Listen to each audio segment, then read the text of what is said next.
Morning everyone. So carrying on from last week, I did have a go with the A4 canvas board and tried to pull a print. It wasn't very good from Sketchbook. A very strange thing happens when you try to repeat something. So the joy that I found with the little one didn't quite go to plan with the A4 size. Similar technique, I found myself working the paint as it was wet, as not enough transfers. That's what the problem is. Not enough paint from the page is transferring onto the canvas board. I have a clip of putting that initial amount of paint down, pulling it off using Sketchbook.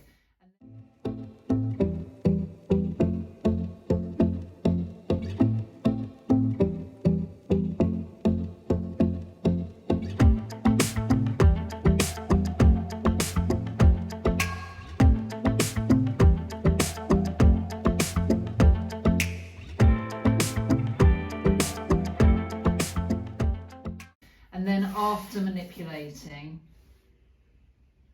at the moment, that's where I am with it. There's something missing. If I feel the way I feel about that, I know there's more to go. Maybe it needs to simmer. Maybe I'm trying again. Maybe it's a question of trying too hard. Still thinking on the landscapes. I went through some of my old photographs and I quite like that.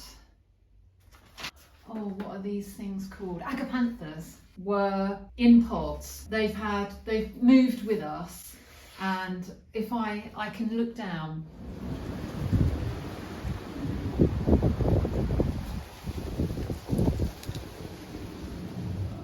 It was a glorious day yesterday here. I had to make a decision. Am I going to be gardening or am I coming in here? And the weather just said, stay out, enjoy the last of the sunshine. And it was dry. Oh, I must take a photograph. I have only ever planted nasturtiums in raised beds or tubs. We sowed some seeds late in the summer and planted them out, and I just thought they're never going to do anything because it's far too hot. The ground was like iron. And amazing, we had some rain at about the right time, and I was very carefully using grey water with them. I have never seen nasturtiums quite like it. They've just put feelers and runners out. They're all intermingled in the other plants and they just look lovely. So what am I going to do today then? Oh, the cards. I couldn't bring myself to put any more paint on that one that you've already seen, but I did have a go and I really like this. There's something of a theme developing. So from that one, I've got that one. I put in a little bit more on that one. So the quietness of the background, the loudness of the foreground, that's singing to me and I want to do more of it. So I've never thought of landscape in that way before. Where have I been? Life is strange, but I'm glad I've seen it now. I'm going to get on with what I'm going to get on with this morning. I've got 6 boards here that I started months ago, so I'm going to pull them out and purposely put them on my table and give a little bit of thought to what I might like to do with those. To redirect, I'm going to bring them over here and I'm going to think about giving them a new direction.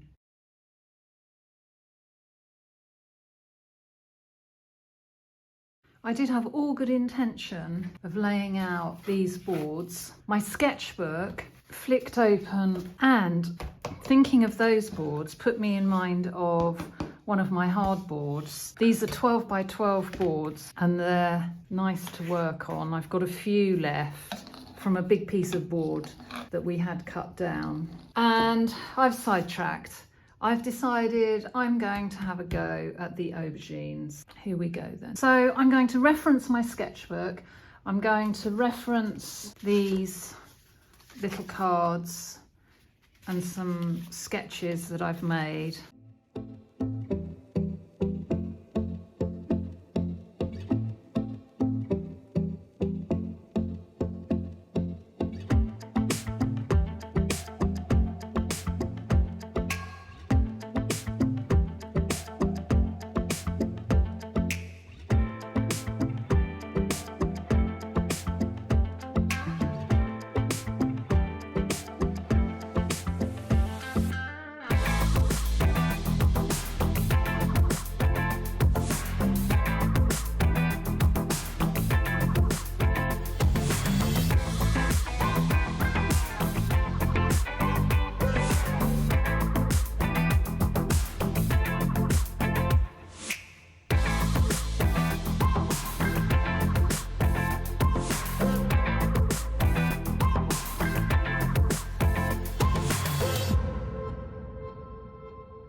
This morning I had every intention of doing some landscape and I got twitchy about it. If I'm unsure, I think a good tip is to go with something that's easy to you.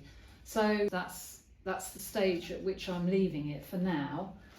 I'll come back in to it. And I got too carried away to start setting up the phone to film. I was so happy because almost subconsciously some landscape jumped in on this board, and again they're just work in progress, but I can't tell you how happy that makes me. I've always had a thing for these trees on this board and I've tried different things around and not felt that's quite hitting the mark. But these bands of background are really making me very happy. So I found a way forward with a board and I've started to introduce some elements of landscape in my own way. Yeah, that's very exciting to me. I would say if you're worried about something or you can't always just dive straight into something. So warm-up drawings are really good. And I just flicked through some pages in the sketchbook and thought, actually, I'll start with the aubergines because that's a whole lot easier to me than thinking about landscape. That's good. So I'm going to stop here, go and have some lunch. This is where I left off with 3 trees. I'm happy with the colour. I think he will look great once he's sitting in a frame. Plenty as always to be getting on with. And I thought this morning when I walked in, there's not enough excitement up the front on this one. So I'm going to be really bold this morning and put some really, really strong stuff in here. The pile of 6 are sitting here. They're not speaking to me yet, but they will. I know they will. I have faith in the process. My lovely daughter surprised me. Not my birthday, not Christmas, not Mother's Day. Out of the blue, she came for a visit and handed me this lovely book, The Story of Art Without Men by Katie Hessel. It's a new book and she went to the book launch and I have a lovely signed copy. I have for years loved and read The Story of Art. I think every art student will have that on their reading list. Gombrick's Story of Art. I've read the thing from cover to cover and I dip back into it. It's just so easy. There are many books on art that are very philosophical and quite challenging for me anyway. Katie Hessel wrote The Story of Art Without Men. It's a response to The Story of Art by Gombrick because he doesn't feature women, it's all men. What a clever woman. She's She's written her version without men or women. Evelyn de Morgan, Night and Sleep. Look how glorious is that.